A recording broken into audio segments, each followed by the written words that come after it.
नमस्कार, मैं कपिल शर्मा आप सभी का अपने YouTube channel Hindi net achievers पर हार्दिक अभिनंदन करता हूं। आज का हमारा विषय है अन्य गद्य विधाएं यूनिट 10 हिंदी साहित्य से संबंधित।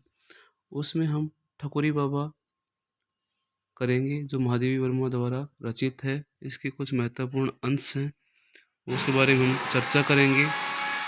क्या कहा गया है?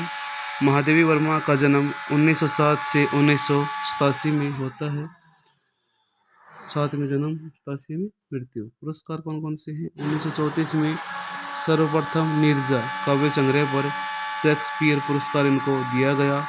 56 में कवित्री को भारत सरकार द्वारा पद्म भूषण से नवाजा गया। 1979 में साहित्य अकादमी मिला। 1982 में यामा और दीप शिखा के लिए ज्ञानपीठ पुरस्कार से इसको नवाजा गया। 1988 में साहित्य सेवा के लिए पद्म विभूषण मिला। इनके कुछ कविता संग्रह हैं। निहार 30 में प्रकाशित हुई, रसीम 32 में, नीरजा 34 में, यामा 36 में, संध्या गीत 36 में, दीप शिखा 42 में, सप्तपर्णा 66 में, प्रथम आयाम 82 में, अग्निरेखा 90 में प्रकाशित हुई। कुछ इनके संस्मरण और रेखाचित्र हैं। अतीत के चलचित्र 1941, अतीत के चलचित्र 41, स्मृति की रेखाएं 43, पथ के साथी 56, मेरा परिवार 71, स्मृति की रेखाएं में ठकुरी बाबा संकलित है। स्मृति की रेखाएं ठकुरी बाबा में संकलित है। इस संग्रह में 7 रेखा चित्र हैं। कौन कौन से हैं? भगतीन, चेन्नी फेरी वाला, जंग बहादुर, मन्नू, ठकुरी बाबा, बीबिया, गूंगिया। ठकुरी बाबा रेखा चित्र के कुछ मुख्य बिंदु हैं। इसमें नायक कौन है? ठकुरी बाबा स्वयं है। इसमें एक देहाती कवि के जीवन को चित्रित किया गया है। लेखिका महादेवी वर्मा की ठकुरी बाबा से भेंट प्रयाग में उनके कल्पवास के दौरान हुई। पात्र लेखक हैं स्वयं भगतीन, ठकुरी बाबा, बेला, ठकुरी बाबा की बेटी, वृद्ध ठकुराइन, सोहाइन, ब्राह्मण दंपति आदि हैं। कुछ महत्वपूर्ण इसके अंश हैं, महत्वपूर्ण कथन हैं। कौन कौन से हैं? मौन मेरी पराजय का चिन्ह नहीं, प्रत्युत वह जय की सूचना है। यह भगतीन से छिपा नहीं, संभवतः इसी कारण वह मेरे प्रतिवाद में इतना नहीं घबराती जितना मौन से आतंकित होती है, क्योंकि प्रतिवाद से उपरांत तो मत परिवर्तन सहज है, पर मौन में इसकी कोई संभावना शेष नहीं रहती। मुझे इस कल्पवास का मोह है, क्योंकि इस थोड़े समय में जीवन का जितना विस्तृत ज्ञान मुझे प्राप्त हो जाता है, उतना किसी अन्य उपाय से संभव नहीं हो पाता। गांव के मेले से लेकर कल्पवास तक सब मेरे लिए पाठशाला है, पर उनमें मैं मोह बढ़ाना ही सीखती हूँ, विराग साधना नहीं। मुझ में इतनी आधुनिकता नहीं है।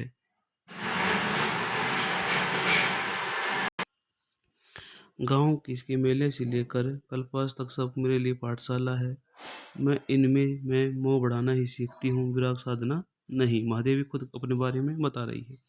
मुझ में इतनी आधुनिकता नहीं कि मैं स्नान न करूं, इतनी पुरातनता भी नहीं कि मैं भीड़ में धक्कम धक्के में स्नान का पुण्य लूटने जाऊं। जब लौटी तब कोहरे में सुनहली किरणें ऐसी लग रही थी जैसे सफ़ेद आबिरवा की चादर पर सोने के तारों की लटकी हल्की जाली टाँक दी गई हो। उनके गोल मुखों पर झूलती हुई रूखी और मैली लटें मानो दरिद्रता की कथा के अक्सर थी। पूरब के कोने पर पड़े हुए पुआल का गट्ठा, उस पर सिमटी हुई मैली चादर की सिकुड़न कह रही थी कि सोने वालों के डंठ ने गठरी बनकर रात काटी है। बूढ़े ठकुरी बाबा भाट वंश में अवतीर्ण होने के कारण कवि और कवि होने के सजातीय कहे जा सकते हैं। आधुनिकता युग में भाट चारणों के कर्तव्य और आवश्यकता में बहुत बड़ा अंतर पड़ चुका है। इसी से न कोई उनके अस्तित्व को जानता है और न उनके कविता व्यवसाय का मूल्य समझता है। कोई भी कला सांसारिक और विशेष व्यवसायिक बुद्धि को पनपने ही नहीं दे सकती, और बिना इस बुद्धि के मनुष्य अपने आप को हानि पहुंचा सकता है और दूसरों को नहीं। वे भावुक और विश्वासी जीव है।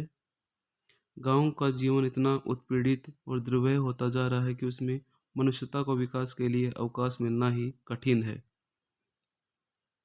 हंसी मेरे होठों पर तक आकर रुक गई। जब इनके लिए जब सब कुछ सजीव है, तब ये दीपक की माँ और उसकी प्रतीक से कल्पना क्या न करे। बुझाई देती हूँ, कहने के सोहिन ने आगे बढ़कर आंचल की हवा से उसे बुझा दिया।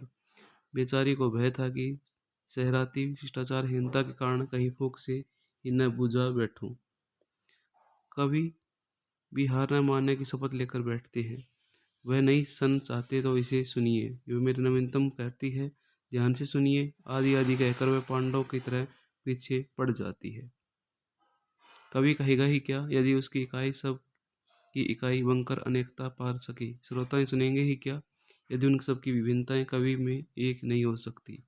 क्योंकि अर्थ ही इस युग का देवता है। क्योंकि अर्थ ही इस युग का देवता है। ये महत्वपूर्ण कथन है। मैंने उनसे अधिक सहृदय व्यक्ति दिखाम देखे हैं। यदि वह यह वर ध्यान न होकर हमारे बीच में होता तो कैसा होता। यह प्रश्न तो मेरे मन में भी अनेक बार उठ चुका है, पर जीवन के अध्ययन ने मुझे बता दिया कि इन दोनों समाजों का अंतर मिटा सकना सहज नहीं है। उनका बाह्य जीवन दीन है और हमारा अंतर जीवन रिक्त है, खाली है। उस समाज में विकृतियाँ व्यक्तिगत है, सद्भाव सामूहिक रहते हैं। इसके विपरीत हमारी दुर्बलताएं समष्टिगत हैं, पर शक्ति व्यक्तिगत ही मिलेगी हमें। यह सब उनका कहना है। आंखों में ममता का वही आलोक था, पर समय पर अपनी छाया ढालकर उसे धुंधला कर दिया। मुख पर वैसी ही उन्मुक्त हंसी का भाव था, पर धीरे धीरे साथ छोड़ने वाले दांतों को याद रखने के लिए होठों पर ने उनके ऊपर समृद्धि की रेखाएं खींच ली थी। धरती ने धरती से उनका प्रेम इतना सच्चा, जीवन से उनका संबंध ऐसा अटूट है कि उनका कहीं और रहना संभव ही नहीं जान पड़ता। अर्थों के जो गायक अपने आप को धरती का पुत्र कहते थे, ठकुरी बाबा उन्हीं के सजातीय कहे जा सकते हैं। इनके लिए धरती का वरदान काव्य उसके सौंदर्य की अनुभूति, प्रेम आकर्षण की गति, शक्ति उसकी प्रेरणा का नाम है। अपनी प्रभाति से वह किसे जगाते ही कहना कठिन है। ये ठकुरी बाबा का महत्वपूर्ण अंश थे।